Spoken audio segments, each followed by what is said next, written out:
Hello दोस्तों, स्वागत है आप सभी का अपने ही चैनल स्टडी विद प्रेम में। आज हम और एक नई इंग्लिश की स्टोरी लेकर आए हैं जिसका कि हिंदी में अनुवाद करेंगे और साथ ही साथ ये भी देखेंगे कि इसमें कौन सा टेंस इस्तेमाल हुआ है और इसका अनुवाद हमें कैसे करना है। तो चलिए शुरू करते हैं।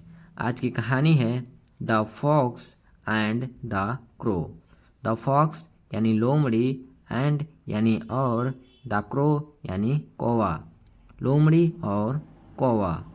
अ फॉक्स एक लोमड़ी, वाज यानी थी, वॉकिंग यानी टहल रही, अराउंड यानी इधर उधर, इन सर्च ऑफ फूड यानी कि भोजन की तलाश में। एक लोमड़ी भोजन की तलाश में इधर उधर घूम रही थी या भटक रही थी।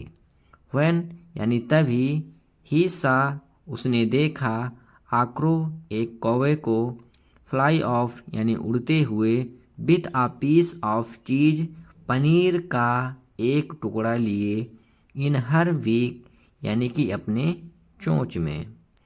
तभी उसने एक कौवे को अपने मुख में या फिर अपने चोंच में पनीर का एक टुकड़ा लिए उड़ते देखा। द पीस ऑफ चीज पनीर का टुकड़ा, वाज लार्ज यानी बड़ा था, येलो पीला था, एंड लुकड टेस्टी और देखने में स्वादिष्ट था। द कनिंग फॉक्स यानी कि चालाक लोमड़ी, वांटेड यानी चाहती थी, दैट पीस ऑफ चीज यानी कि उस पनीर के टुकड़े को। ही हैड एन आइडिया यानी कि उसे एक विचार आया था या फिर उसके पास एक विचार था।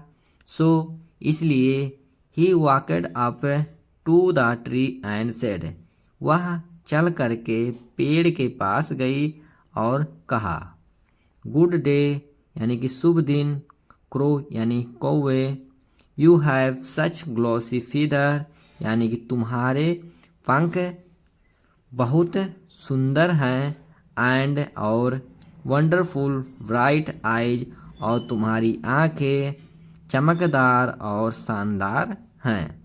आई वेट यानी मैं शर्त लगाती हूँ, you have the most melodious voice यानी कि तुम्हारी आवाज़ बहुत सुरीली है, यानी कि मैं शर्त लगाती हूँ कि तुम्हारी आवाज़ बहुत सुरीली है। Will not you sing for me यानी कि क्या तुम मेरे लिए गाना नहीं गाओगे। द क्रो वाज फ्लेटर्ड यानी कि कौवा खुश हो गया था, टू हियर सच वर्ड यानी कि सुन करके, सच वर्ड यानी कि इतने शब्दों को या फिर ऐसे शब्दों को, यानी कौवा ऐसे शब्दों को सुन कर के खुश हो गया था।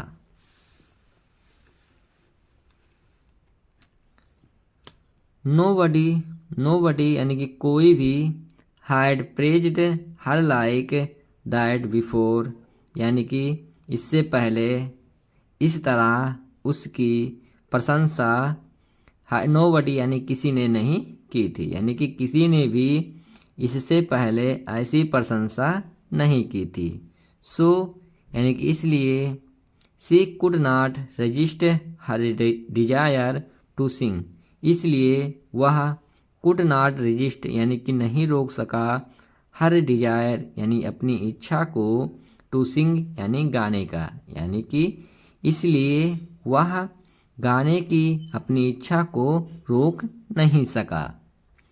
सी लिफ्टेड हर हेड उसने अपना सिर उठाया, and got ready to sing और गाने के लिए तैयार हुआ।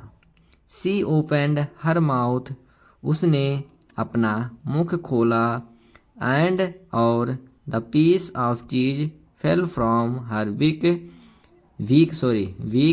यानी कि द पीस ऑफ चीज यानी कि पनीर का टुकड़ा, फेल यानी गिर गया, फ्रॉम हर वीक यानी कि उसकी चोंच से।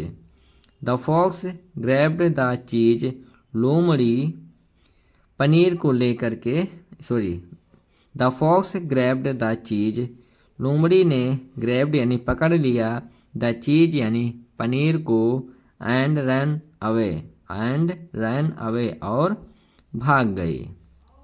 मोरल इसका है, इस कहानी से हमें क्या सीख मिलती है कि नेवर ट्रस्ट फ्लैटर्स यानी कि चापलूसों पर कभी भी विश्वास ना करें।